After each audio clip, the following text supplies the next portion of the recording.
Graça e paz, meus irmãos. No capítulo 10 de Daniel, a Bíblia fala que ele, o próprio Daniel, havia recebido uma palavra verdadeira, uma visão que envolvia um grande conflito. Na verdade, nós podemos dizer que Daniel estava inserido em um contexto de batalha espiritual. E de igual modo, eu e você muitas vezes nos encontramos nesse contexto, num meio em que nós estamos enfrentando ou passando por uma batalha espiritual. E eu gostaria de hoje olhar para a vida de Daniel, observar o comportamento de Daniel e tirar algumas preciosas lições para mim e para você. Em primeiro lugar, em momentos de batalha espiritual, nós precisamos nos posicionar diante de Deus. Os versos 12 e 13 de Daniel nos diz assim: E ele prosseguiu: Não tenha medo, Daniel. Desde o primeiro dia em que você decidiu buscar entendimento e humilhar-se diante do seu Deus, suas palavras foram ouvidas, e eu vim em resposta a elas. Mas o príncipe do reino da Pérsia me resistiu 21 dias. Então Miguel, um dos príncipes supremos, veio em minha ajuda, pois eu fui impedido de prosseguir ali com os reis da Pérsia. É interessante que o anjo destaca que Daniel decidiu se colocar diante do Senhor. E em momentos de batalha espiritual, meus irmãos, há algo que eu e você precisamos fazer, e isso é uma responsabilidade minha e sua, nos posicionarmos, decidirmos buscar ao Senhor. Se nós lemos os versos 2 e 3, o mesmo capítulo, a Bíblia vai nos dizer que Daniel decidiu por 21 dias jejuar e buscar o Senhor em oração, e segundo a palavra do anjo, buscando o entendimento da parte do Senhor, se humilhando diante do Senhor. E dessa mesma maneira, eu e você precisamos agir em um contexto de batalha espiritual. No mundo natural, quando os homens vão para uma guerra, eles se equipam com armas naturais.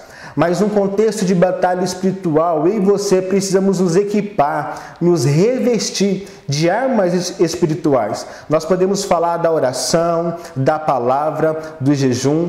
Nós precisamos decidir nos posicionar diante do Senhor. Há também uma segunda lição preciosa. Nós não podemos confiar excessivamente naquilo que os nossos olhos estão vendo. O anjo começa no verso 12 dizendo para Daniel que desde o primeiro dia em que ele se pôs a orar diante do Senhor, o anjo estava com ele. Isso me faz crer que até aquele momento Daniel ainda não tinha visto o anjo. Mas isso não significa que ele estava sozinho. Quando nós nos colocamos diante do Senhor em oração, num contexto de batalha espiritual, nós podemos ter a convicção de que os anjos do Senhor receberão uma ordem do próprio Deus para vir ao nosso favor. É interessante que o anjo não encontrou Daniel por acaso. O anjo é bem claro em dizer: eu vim em resposta às suas palavras. Quando nós buscamos ao Senhor, ainda que os nossos olhos não contemplem isso no mundo físico, nós temos a convicção de que os anjos do Senhor estão ao nosso lado, nos servindo, nos encorajando, nos fortalecendo. Mas há também uma outra lição importante. Nós não podemos negligenciar a realidade do mundo espiritual. A Bíblia nos ensina sobre essa verdade. A Bíblia fala que existem anjos caídos que se opõem muitas vezes às nossas orações ou até mesmo ao próprio Deus. No capítulo 10, o verso 13, a Bíblia nos diz assim: Mas o príncipe do reino da Pérsia me resistiu 21 dias. Então Miguel, um dos príncipes supremos, veio em minha ajuda, pois eu fui impedido de prosseguir ali com os reis da Pérsia. Eu não sei o que teria acontecido se Daniel tivesse desistido de orar no 11º dia, no 15º dia, mas eu sei o que aconteceu porque Daniel perseverou. A Bíblia fala que um outro anjo, Miguel, veio também em favor do primeiro anjo e o ajudou naquela questão. Nós não podemos negar essa espiritualidade, ou melhor, nós não podemos negar essa oposição espiritual que muitas vezes nós enfrentamos. Devemos nos lembrar, por exemplo, das palavras de Paulo no texto de Efésios, capítulo 6, o verso 12. Pois a nossa luta não é contra pessoas, mas contra os poderes e autoridades, contra os dominadores deste mundo de trevas, contra as forças espirituais do mal nas regiões celestiais.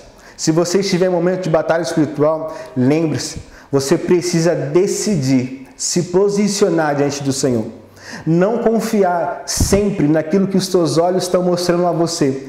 E não negligenciar uma realidade espiritual que se opõe contra as nossas orações.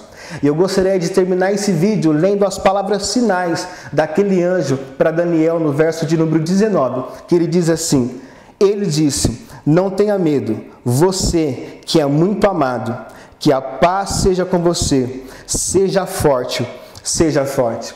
A você que é muito amado, que a paz do Senhor seja sobre a sua vida. Seja forte, meu querido.